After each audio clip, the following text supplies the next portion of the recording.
Tapos yung ating dirty kitchen. Ayan. Ito na yung lutuan. Meron na tayong tiles. Dito naman tayo sa CR. Ayan.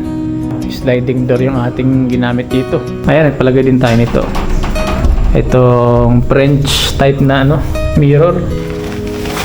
Ito na yung kinalabasan niya. Yan, madali lang naman mag-adjust dito. Kaya ganito yung design na ginawa natin dahil sa ganitong view.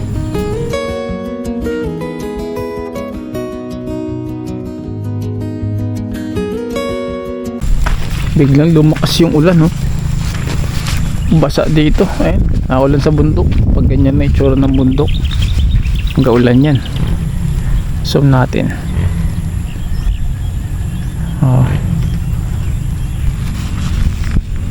So ito na yung ating project na ginawa. Yan, ito na yung improvement matapos ang ilang buwan kasi may mga natingka tayong trabaho dito. Ilang buwan din yung nakalipas na meron pa tayong buhangin dito. Ito na yung ating pinagawang grahe. Ayan. Tapos yung ating dirty kitchen.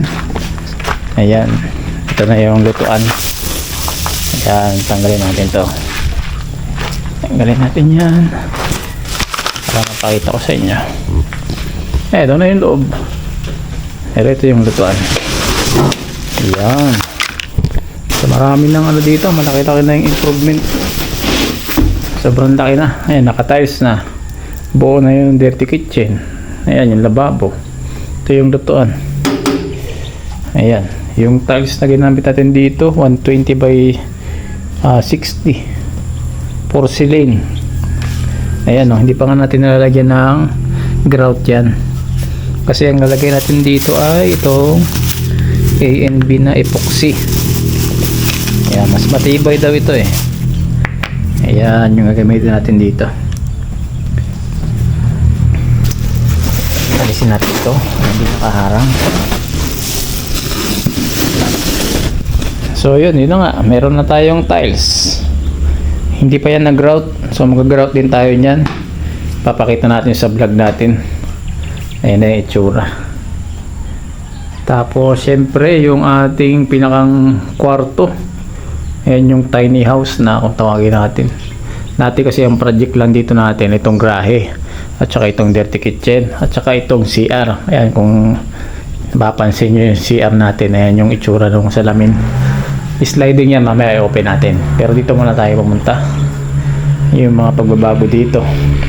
Sobrang laki na ng pagbabago.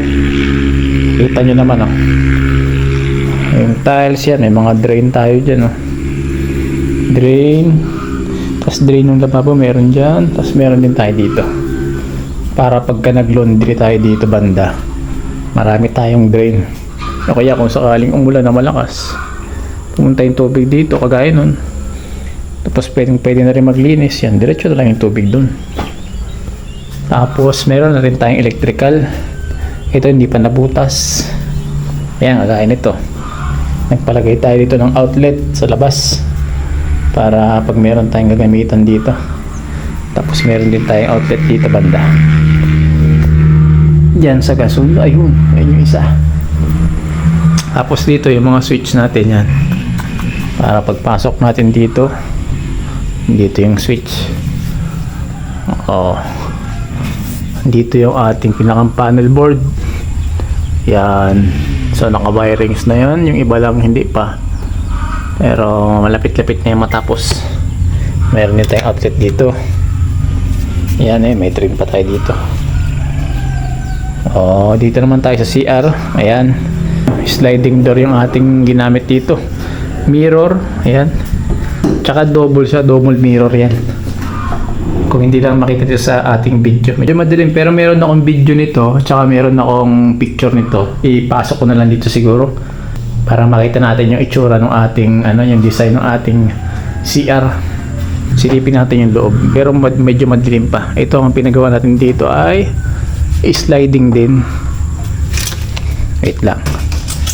Sliding siya tapos yung mirror niya reflective. Lock. Yun. Okay, oops. Pala hindi sagad, may susi Naka-tiles na din yung loob. Magkapares yung design pero magkaiba yung kulay niya. Ayan o yung texture. Kulay black dito sa labas. Kulay white sa loob. Hindi lang natin masyadong makita. Kasi madilim. Ayan, nagpalagay din tayo nito. Itong French type na mirror. Ayan. Para makita naman dito sa loob at saka makita natin sa labas. Tsaka design na rin yan. Ayan yung loob. Medyo madilim lang. Buksan natin yung mga ilaw. Ay, yung mga ilaw. Yung mga bintana. Tayo. Buksan natin ito.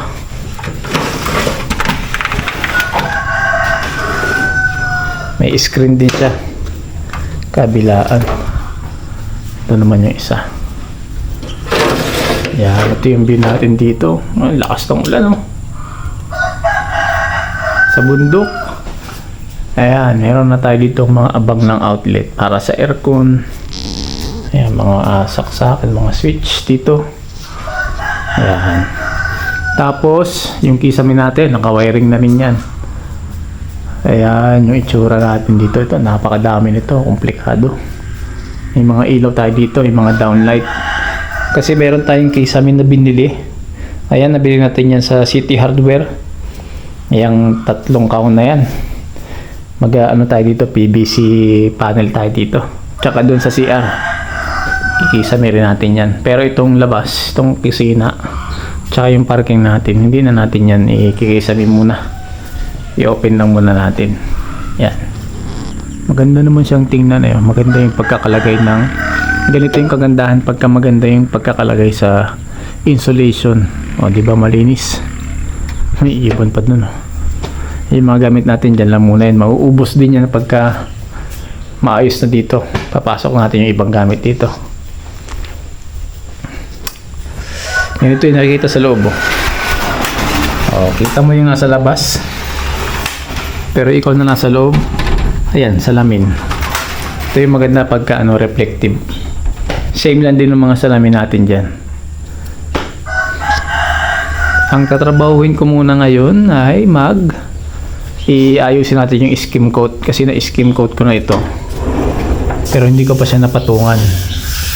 Kailangan patungan pa ito ng isa. Kasi isang patong pa lang tayo dito. Pero hindi na masyadong pwedeng makapal kasi lalapat na siya dito. Konti na lang siguro. Umalag na second coat natin siya. Tsaka to lilinisin na natin to mamaya. Ayusin na natin ito. Tara, trabaho muna tayo. Skim coat tayo. Let's go. Bago pala tayo mag-umpisa na mag-skim coat ulit dito, lagyan muna natin to ng tape. Yung mga gilid niya, yan, para hindi na siya madumihan.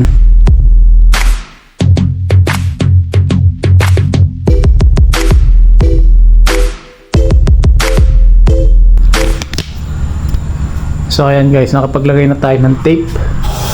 Yan, ito yung tape na ginamit natin kasi para pag tinanggal natin yan, hindi siya matidikit, hindi mag-iiwan ng dyan, mga pandikit dito sa ating sliding door. Ano nga pala guys, disclaimer lang, nagdi-DIY lang tayo. Kumbaga hindi tayo expert sa pag-skim coat ng ating pader. Pero tayo naman yung may-ari nito, kaya kahit na anong mangyari dyan, wala namang magagalit kasi tayo yung may-ari. Susubukan lang natin mag-skim coat kahit na hindi tayo ganoon ka-expert, at least makapractice natin. Makakatipid na rin tayo sa labor. Tapos matututo pa tayo. Iyon yung kagandahan kapag nagdi-DIY tayo ng ating mga pinapagawa sa bahay. So ayan, ito yung ating skim coat. No bubble yung brand nya. Subukan na natin maghalo para meron tayong matapos. Ayan, tinansya ko lang yung dami. Tapos tsaka natin lagyan ng tubig.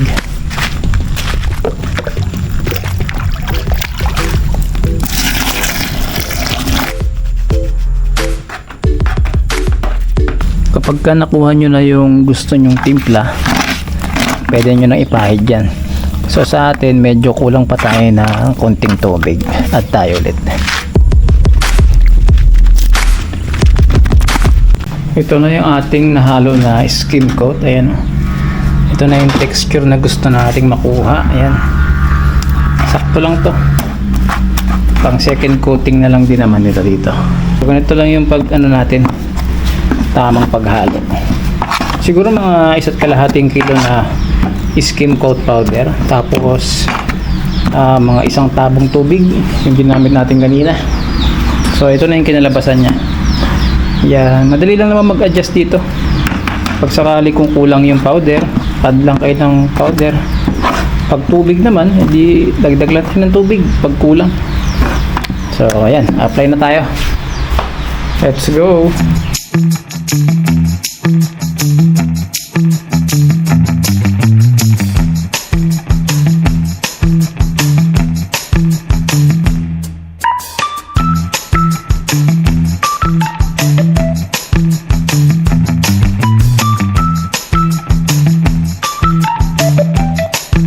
Guys, ito na yung ating napahira ng second coat na skim coat. Ayan, hindi pa masyadong makinis, pero kahit pa paano meron na siyang improvement. Ayan. Hindi rin pala masyadong maganda yung ginamit natin na skim coat. Itong brand ng Nova Bull. Ayan, kasi mumurahin lang siya, marami siyang buo-buo. So pagkada pahid ko, kala ko may mga buhangin. Siguro dahil matagal siyang nakabukas na dito, kasi may 2 linggo, 3 linggo na siyang naka-open lang dun, kaya ganun yung kinalabasan niya. May mga buo-buo siya kapag pinapahid, kaya medyo natagalan tayo kasi kada pahid natin may guhit, tatanggalin natin yung buo-buo. Chinaga ako na lang, kaya medyo kuminis-kinis ng konti. Madadala na lang yan sa liha. So ito pa lang yung parte na ano natin, na-apply ng skim coat ng second coat. Dito, yan, meron na rin dito sa bandang baba. Ayusin ko pa ito mamaya. Napagod na rin kasi tayo, ayun, nakadalawang timpla tayo. Ang diskarte ko, medyo nilambutan ko siya para magandang-gandang ipahid. Ayan, tapos nag-ano muna tayo, konting merienda. Meron tayo ditong buko pie. Ma-open. Napakita ko lang. Ayan, medyo matamis siya. Tsaka kape. Yung mga gamit natin. Gumanda na yung dito, panahon. Medyo lumiwanag na yung bundok at saka yung palayan. Yan, ito yung view dito. Pagkahapon. Ayan, sarap ditong tumambay. Kaya ganito yung design na ginawa natin dahil sa ganitong view. Ayan, tapos yan, meron tayong simpleng dito, tiny home, maliit na bahay. Gagawin natin sala dyan. Sa susunod na vlog, ipapakita ko sa inyo kung ano yung plano natin dyan. Ayan, kape muna tayo. Ito yung kape natin.